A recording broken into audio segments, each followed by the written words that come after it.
आज आपण या योजना आणतोय भुजबळ साहेब, लाडकी बहीण सारखी योजना आणतोय, कारण सावित्रीच्या लेकी या आज खऱ्या अर्थानं इतक्या जागृत झाल्यात की त्यांचा विचार जर तुम्ही केला नाही तर त्या तुम्हालाही आता बसू देणार नाहीत, अशा प्रकारची अवस्था आलेली आहे। आणि म्हणून मला आनंद आहे की आपल्या सरकारनं या ठिकाणी लाडकी बहीण सारखी योजना आणली। आणि मला सांगताना आनंद वाटतो, आपले विरोधक आज कोर्टात गेले होते, हायकोर्टात, लाडकी बहीण योजना बंद करा म्हणून।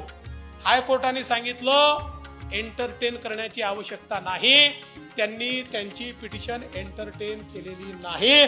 त्यामुळे आता आमच्या लाडक्या बहिणींच्या खात्यामध्ये पैसे जाण्यापासून कोणी थांबवू शकत नाही।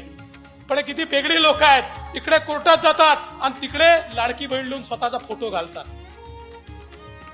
लाडक्या बहिणींना माझं एवढंच सांगणं आहे, हे जे सावत्र भाऊ आहेत ना, यांच्यापासून जरा तुम्ही